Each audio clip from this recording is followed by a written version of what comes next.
বন্ধুরা, এই ভিডিওতে রাম মন্দির নিয়ে কিছু আলোচনা ও কিছু স্বাস্থ্য নিয়ে আলোচনা করা হয়েছে। আরও কিছু প্রশ্নের উত্তর দেওয়া হয়েছে। ভিডিওটা যদি ভালো লাগে তাহলে শেষ পর্যন্ত দেখবেন। 22শে জানুয়ারি কেন রাম মন্দিরের জন্য বেছে নেওয়া হয়েছে? এর সঠিক উত্তরটি হচ্ছে, পৌরাণিক বিশ্বাস অনুসারে এই তিথিতে ভগবান বিষ্ণু কচ্ছপের রূপ ধারণ করেছিলেন এবং সমুদ্র মন্থনে সাহায্য করেছিলেন। শ্রীরাম শ্রী বিষ্ণুর অবতার, তাই এই তারিখটি গুরুত্বপূর্ণ। অযোধ্যায় রাম মন্দিরের উদ্বোধনের জন্য 22শে জানুয়ারি কেন? কি বলছে শাস্ত্রীয় রীতি? আসলে পুরোটাই হতে চলেছে শাস্ত্রমতে। পুরাণ অনুযায়ী ভগবান শ্রীরামের জন্ম হয়েছিল অভিজিৎ মুহূর্ত, মৃগশীর্ষ নক্ষত্র, অমৃত সিদ্ধি যোগ এবং সর্বর্থ সিদ্ধি যোগের সঙ্গমকালে। সেই শুভক্ষণ তৈরি হচ্ছে চলতি বছরের 22শে জানুয়ারি। সেই কারণেই মূলত এই দিনটিকে বেছে নেওয়া হয়েছে। এই মাহেন্দ্রক্ষণেই ত্রিপুরাসুরকে বধ করেছিলেন দেবাদিদেব মহাদেব। পরের প্রশ্ন, সংসদে স্প্রেকাণ্ড নিয়ে প্রথম মুখ খুললেন প্রধানমন্ত্রী, কি বললেন মোদি জেনে নিন। অবশেষে সংসদ হামলা নিয়ে মুখ খুললেন প্রধানমন্ত্রী নরেন্দ্র মোদি।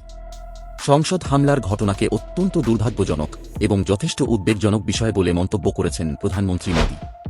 তবে এই নিয়ে অযথা আলোচনা সমালোচনায় না গিয়ে এর সমাধান বের করা জরুরি বলে মন্তব্য করেছেন তিনি।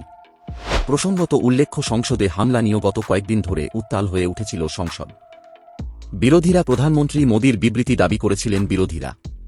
বিরোধী দলের 5 জন সাংসদকে সাসপেন্ড করা হয়েছে উভয় কক্ষে। পরের প্রশ্ন, শীতকালে ঠান্ডা জলে স্নান করলে কি হয়? এর উত্তরটি হচ্ছে, বিশেষজ্ঞদের মতে শীতের সময় ঠান্ডা জলে স্নান করলে পড়তে হতে পারে মারণ রোগের কবলে। বিজ্ঞান বলছে, শীতের সময় ঠান্ডা জল যখন দেহের সংস্পর্শে আসে তখন আমাদের শরীরে রক্তবাহিকাগুলি সংকুচিত হয়ে যায়। এতে রক্ত সঞ্চালনের গতিও শ্লথ হয়ে যায়, আর তখনই ঘটে যেতে পারে দুর্ঘটনা।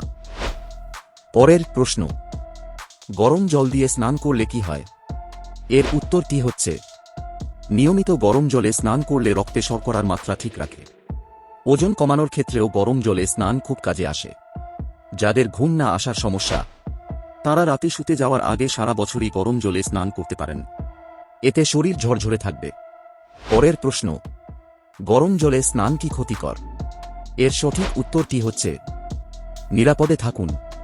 স্থিতিশীল হৃদরোগ এবং এমনকি হালকা হার্ট ফেলিউরযুক্ত ব্যক্তিদের জন্য সোনা এবং গরম স্নান বা গরম টব উভয়ই নিরাপদ বলে মনে হয়।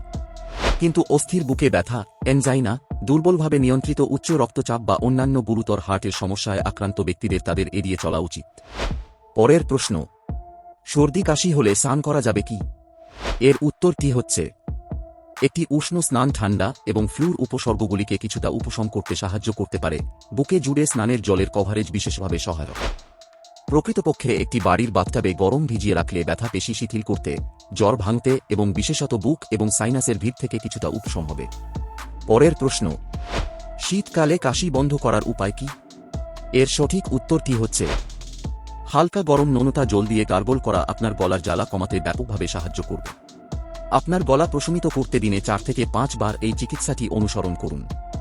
লেবু এবং মধু উভয়ই গলা ব্যথা শান্ত করার জন্য বিখ্যাত। লেবু অতিরিক্ত শ্লেষ্মা অপসারণ করতে সাহায্য করে এবং মধু আপনার গলাকে মসৃণ করে। পরের প্রশ্ন, স্নান না করলে কি ক্ষতি হয়? এর উত্তরটি হচ্ছে, সেক্ষেত্রে পেট গরম হওয়া, খাদ্য হজমে সমস্যা, শরীর গরম হয়ে যাওয়া বা জীবাণুর সংক্রমণ কিছুই হয় না। তাই এই নিয়ে বেশি চিন্তা করে লাভ নেই। বরং একদিন অন্তর স্নান করতে পারেন। তবে এর বেশি সময় স্নান না করে থাকলে জীবাণুর সংক্রমণ, হজমের গণ্ডগোল হতে পারে। পরের প্রশ্ন, প্রতিদিন স্নান করলে কি হয়? এর সঠিক উত্তরটি হচ্ছে, বিশেষজ্ঞের মতে প্রতিদিন স্নান করলে ত্বক অতিরিক্ত শুষ্ক হয়ে গিয়ে জ্বালা করতে পারে। এর পাশাপাশি ত্বকে চুলকানির সমস্যাও শুরু হয়। ত্বকের উপরের আবরণের ক্ষতি হতে পারে, যার কারণে ব্যাকটেরিয়া বাড়তে শুরু করে এবং ত্বকে সংক্রমণ বাড়তে পারে। প্রতিদিন স্নান করা শরীরের রোগ প্রতিরোধ ক্ষমতাকেও প্রভাবিত করে। সপ্তাহে কতবার গরম জলে স্নান করা যায়? এর উত্তরটি হচ্ছে, প্রতিদিন গোসল করবেন না। প্রতিদিনের গোসল আপনার শরীরের প্রাকৃতিক তেল থেকে মুক্তি দিয়ে আপনার ত্বককে শুষ্ক করে দিতে পারে। সপ্তাহে 2 বারের বেশি গোসল করার চেষ্টা করবেন না। গোসলের দিনগুলির মধ্যে গোসল করুন। উষ্ণ, গরম নয়, জল ব্যবহার করুন। তাপমাত্রা খুব গরম হলে কিছু লোক মাথা ঘোরা বা দুর্বলতা অনুভব করতে পারে। পরের প্রশ্ন, আপনার কি চমকা চমকা ঘুম হয়? তাহলে ঘুমানোর সময় শরীরের এই অংশে সর্ষে বা তিলের তেল লাগালে উপকার পাবেন। আয়ুর্বেদ বিশেষজ্ঞ ডক্টর শরৎ কুলকার্নি বলেছেন যে শোবার সময় নাভিতে সর্ষে বা তিলের তেল হালকা গরম করে রাখলে গভীর ঘুম সহ অনেক উপকার হয়, যা মাত্র 2 থেকে 4 সপ্তাহের মধ্যে দৃশ্যমান হয়। আর বন্ধুরা, আপনাদের শরীরের যদি কোন রকম অসুবিধা হয়ে থাকে তাহলে অবশ্যই কমেন্টে জানাবে। আর ভিডিওটা ভালো লাগলে অবশ্যই লাইক ও সাবস্ক্রাইব করবেন।